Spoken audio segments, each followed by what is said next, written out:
Yum, yum, yum, yum, yum, yum, yum, yum, yum, yum, yum, yum, yum, yum, yum. Hello, welcome to another episode of Cooking with Cleavage.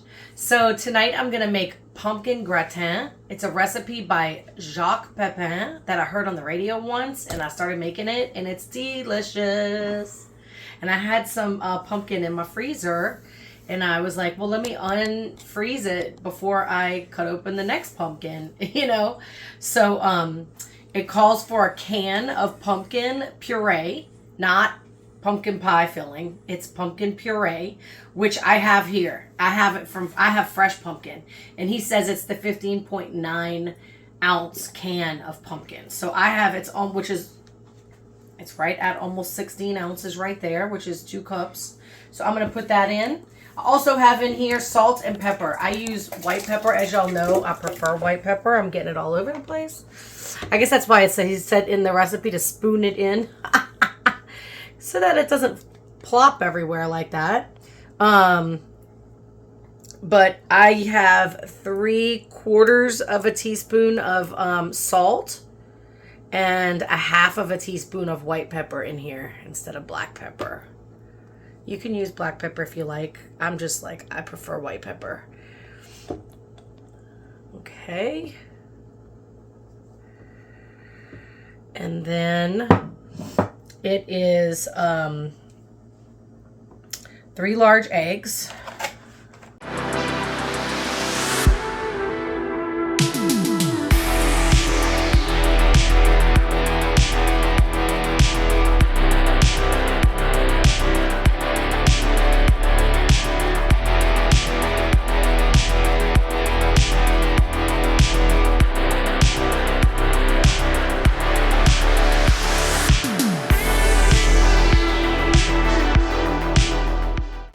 Okay, so 3 eggs I'm putting in here.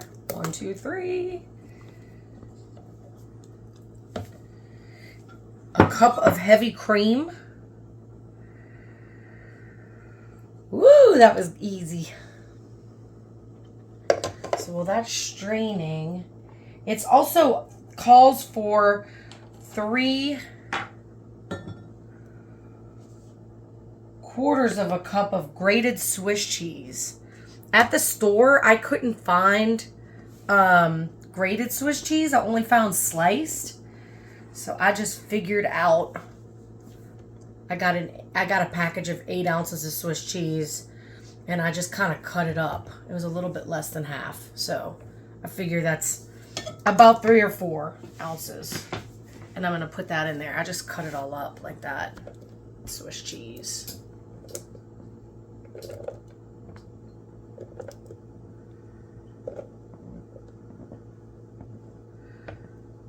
Did I start the oven? Oh, no. Let's put on the oven right now. Okay, I'm going to set the oven to 350. You should do that before you start.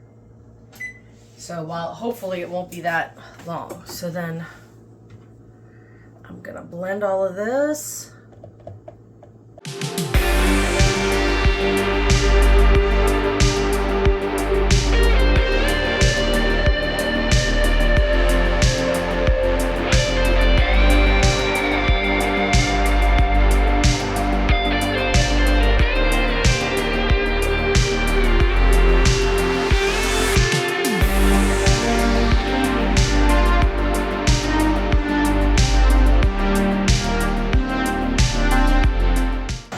I think that's good. And then we're going to put it in a pan. I have this. You have to use a grease. You have to butter the pan.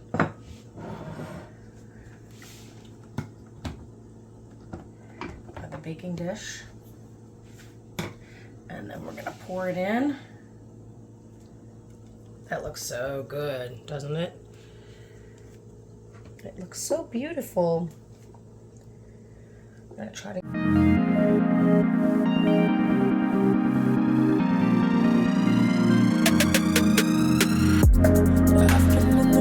Trying to figure this out. No lights, less sound. I've been making friends with the feeling of doubt,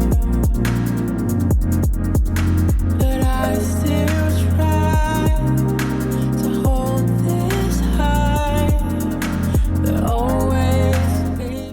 then it says to top, it says the recipe calls for 2 tablespoons of grated Parmesan, but my sister gave me some Parmesan she wasn't even using, so I grated it. That's probably more than 2, but I'm just gonna, you just top it with that Parmesan.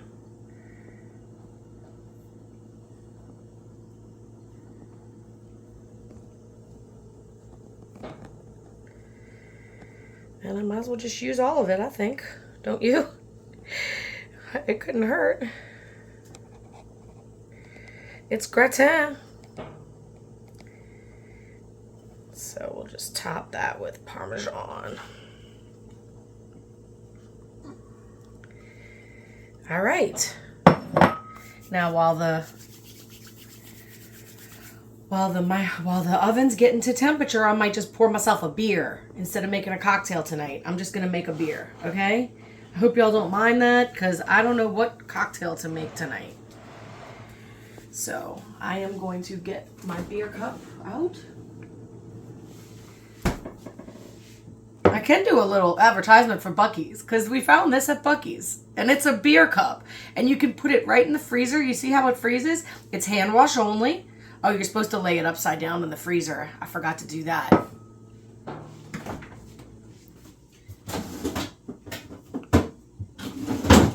And then I'm gonna open up a Sapporo.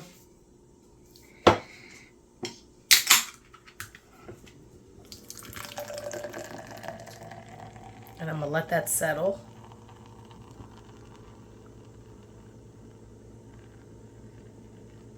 But I was very notorious for putting a beer in the freezer to get it cold enough, and then the beer would freeze.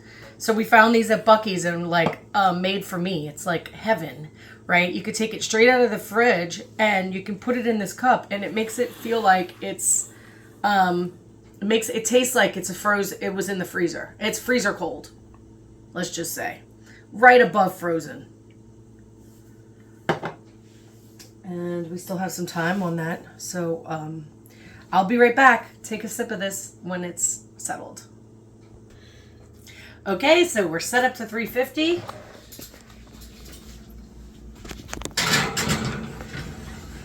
And I'm going to set it for, it says to bake for 25 to 35 minutes. So I'm going to do 25. And I'm going to come back and check it. And now I'm going to try my beer.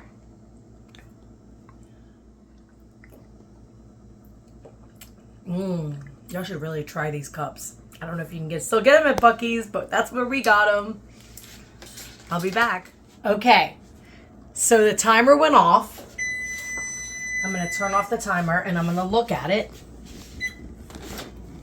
It looks like it's still browning, but there's only one way to tell if it's too moist, and that's to penetrate the toothpick into it. And look, it's not all the way yet. So I think I'm going to give it the extra 10 minutes. What do y'all think? Timer 10. Timer. I'm usually more. Less is more, or more is less, whatever.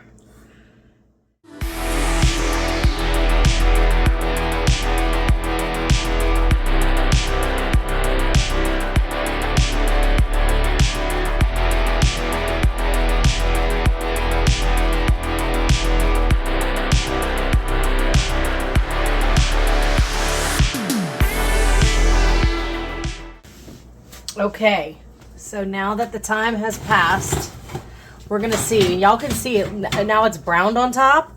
You can see if all the moisture has gone away by how it comes off. You see how it's really not that much left on there. It's not glistening like it was before, but it looks like it's pretty ready. I'm gonna keep it in there for maybe another minute, don't you think? Just to get the middle. Right, I'm gonna take it out. Oh yeah. That looks delish. I'm gonna let that cool for a little bit, and then I'm gonna eat it. So I'll be back. Okay, I just let it sit for maybe a couple of minutes. It might not be enough, but I just want to dig in and see how this is. Ooh, look how hot it is. And that's the souffle. Oh, it's gratin. Sorry. I kept calling it souffle, but it's really gratin.